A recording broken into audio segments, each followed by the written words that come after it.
조합원 여러분들 반갑습니다. 재개발 재건축 전문가 재재쌤 김재경입니다.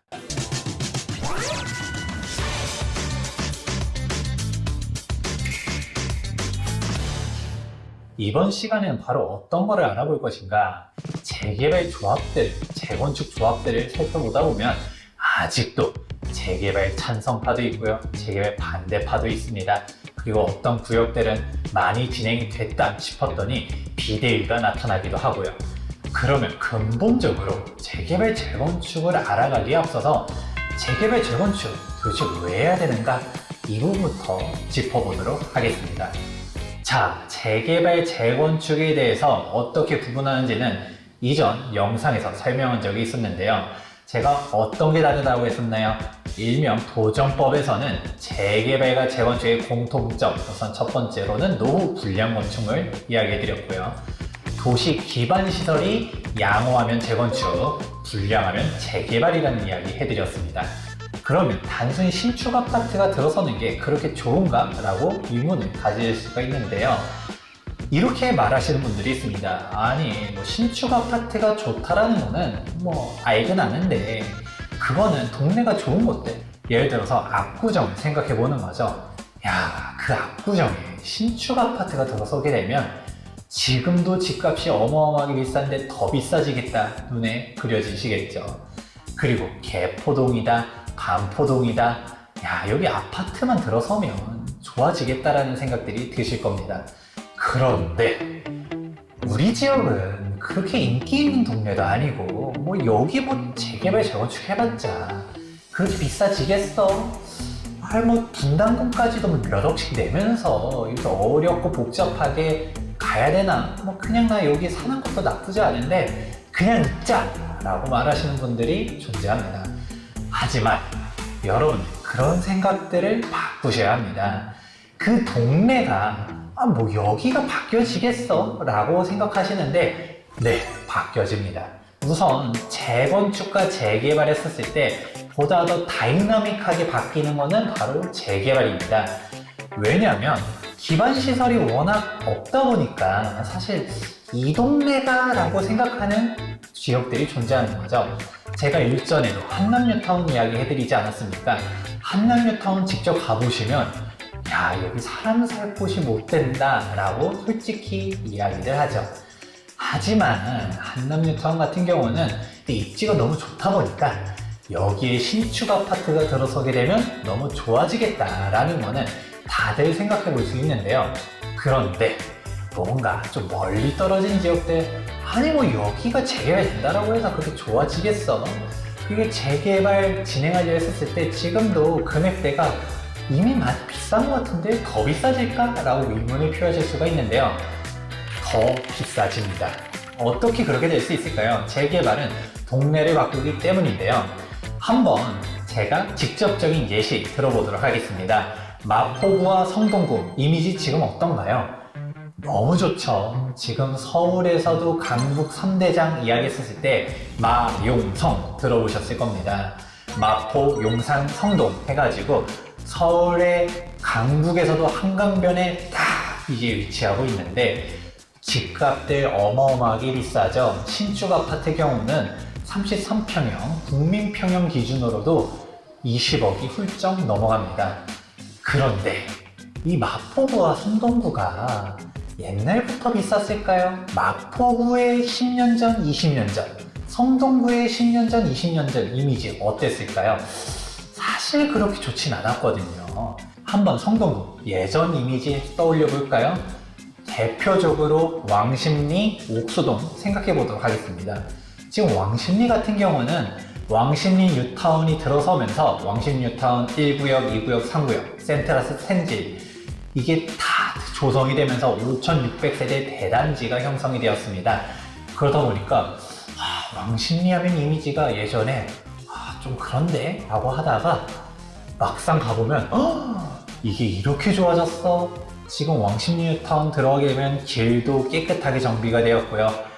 왕십리 뉴타운 내부에 초등학교 있죠, 고등학교 있죠, 동사무소 있죠. 정말 잘 정비가 돼 있고, 그리고 상가들도 그냥 대로변이라든지 단지 내부라든지 다 조성이 돼 있어서 없는 게 없다라고 할 수 있습니다.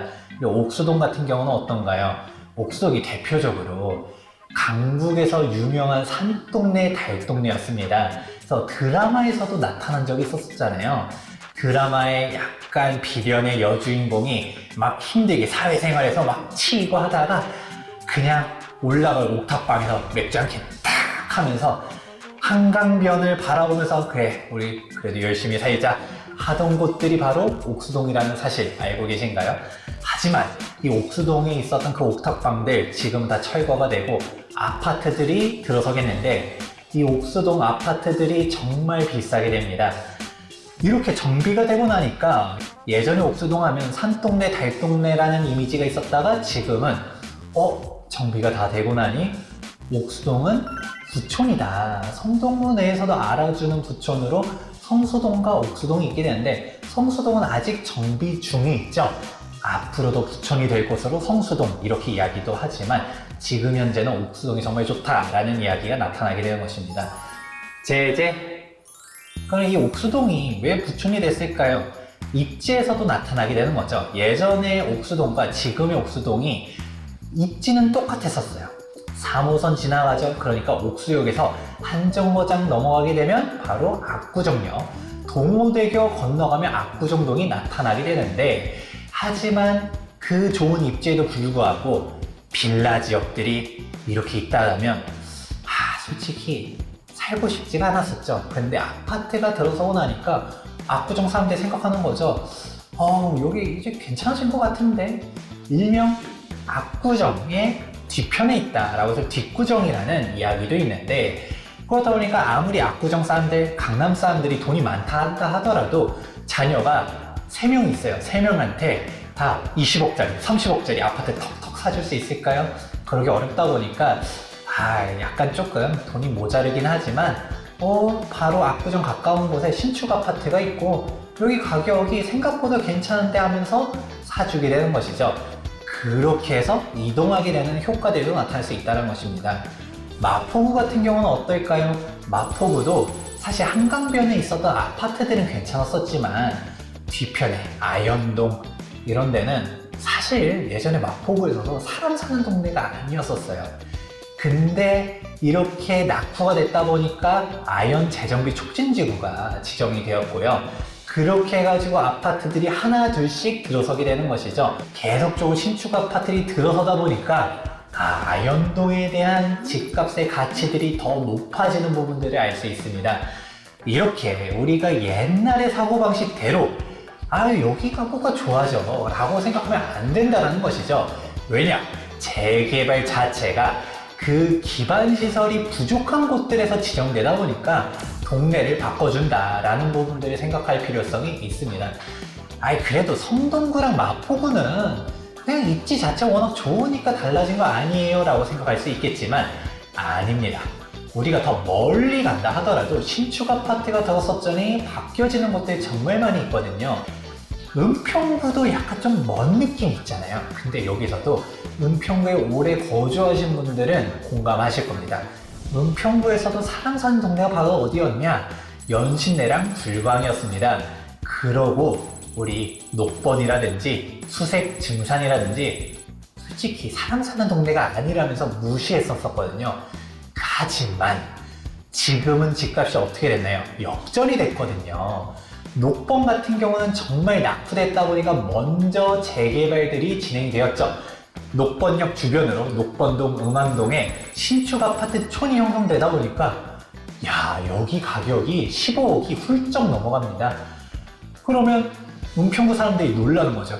저기가 생각을 하게 되고요.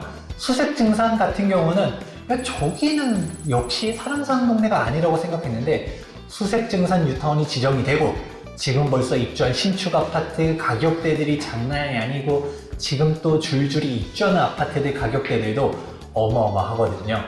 그러니까 이게 재개발의 힘이다 라고 할 수 있습니다. 집중! 자, 그러면 재개발만 동네를 바꿀까요? 아무래도 재개발이 보다 더 다이나믹하게 바꾸는 부분들이 있지만 재건축 역시도 동네를 바꿉니다. 강남 한번 생각해 볼까요? 강남의 전통적인 구청이 어디였나요? 압구정동, 청담동, 방배동 이렇게 있었죠? 그런데 지금 가장 핫한 곳이 어디죠? 반포. 이 반포 같은 경우도 재건축들이 쭉 진행되다 보니까 한강변에 신축 아파트 촌이 형성되면서 가격대들이 장난 아니죠. 반포동의 무서운 거는 여기서 끝이 아니라는 거죠. 아크루 리버파크 바로 옆에 신반포 3차 경남 아파트 4명 원베일리가 일반 분양도 끝나고 지금 열심히 공사 중에 있고요.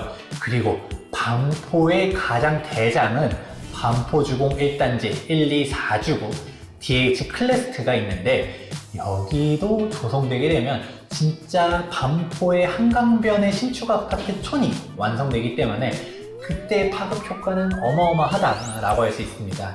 그리고 대치동이 좋긴 했지만 대치동 아파트들이 조금 오래되긴 했잖아요. 우리 음마 아파트 언제부터 음마였나요? 그런데 그 뒤편에 개포동 같은 경우는 솔직히 예전에는 조금 많이들 무시를 했지만 지금 개포동 무시하는 사람들은 없을 것입니다.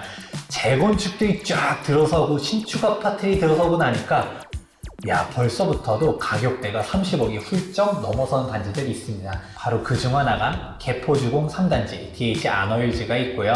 그 외로도 이미 완공돼서 신축된 아파트들이 있고 지금도 공사 중인 개포주공 1단지, 4단지 등 그리고 또 지금도 준비하고 있는 재건축 단지들까지 이게 다 완성된다라고 하면 개포동은 우리가 생각하는 개포동이 아니다. 예전에 우스갯소리로는 개포동이 개도 무시하는 동네였다가 지금은 개도 포르쉐 타는 동네다 라고 말하는 게 개포동 아니겠습니까? 이런 식으로 재개발 재건축이 되는 것 자체가 신축 아파트에 대한 선호도가 높아짐에 따라서 동네 역시를 바꿔간다. 기존에 이 동네가 비싸봤자 얼마나 비싸지겠어 라고 생각하는 게 아니라 신축 아파트의 힘을 믿으셔야 합니다. 지금은 도심지의 신축 아파트가 정말 귀하거든요. 그렇기 때문에 재개발 재건축 자체가 동네를 바꾼다는 점 의심하면 안 됩니다. 제재쌤의 요약 정리, 이것만은 꼭 기억하세요. 재개발 재건축, 우리 지역도 좋은가 안 좋은가 이거 고민하실 필요 없습니다. 일단은 신축 아파트가 들어서게 되면 동네가 바뀐다. 이거 밑줄 쫙 별표 하나 돼지꼬리 땡땡 정말 중요한 내용이기 때문에 꼭 기억해 주시면 좋을 것 같습니다. 저희 현실적인 조합원들 고민이 내가 70이고 80인데 여기를 재개발을 동의를 해줘야 되냐, 그러면 어떻게 대답을 해주시겠어요? 네, 생각보다 많이 들어오는 질문이거든요. 지금 내 나이가 80인데 이거 10년 뒤, 20년 뒤에 재개발 재건축 돼봤자 내가 뭔 부귀영화를 누리자고 뭐 그렇게 하냐라고 하실 수 있지만, 일단 첫 번째, 내가 어차피 주택을 넘겨준다 한다 하더라도 신축 아파트를 넘겨줘야지. 그렇게 오래된 좀 싼 주택을 넘겨주는 것보다는 내 자녀한테 훨씬 더 도움이 된다는 것도 생각해 볼 수 있고요. 그건 내 자녀 뭐 필요 없어, 내가 잘 살아야 돼 라고 생각하시는 분들도 재개발 재건축에 동의를 하셔야 합니다. 왜냐? 재개발 재건축에 동의를 안 하면 그냥 노후 불량 건축물을 들고 있다가 그걸 매도를 하는 건데, 재개발 재건축 조합 설립 인가가 낮다 그런 가격대가 팍 올라가거든요. 근데 나는 평생 재개발 재건축 그거 끌고 가서 신축 아파트에 입주할 생각은 없다 한다 하더라도 그냥 가지고 있다가 집값이 3억, 5억 올라간 다음에 내가 이 주택을 팔아서 편안한 노후 생활을 영위하셔도 되겠죠. 그러니까 사실 반대할 필요 없다. 찬성해서 내가 이거 끝까지 끌고 갈 필요가 없다라고 하면 집값 올라간 다음에 팔고 떠나자. 이렇게 정리해드리겠습니다. 나는 여기서 세입자들한테 돈 받고 있는데 재개발 들어가면 돈을 수익이 끊기는데 어떡하냐 하시는 분들도 많이 있거든요.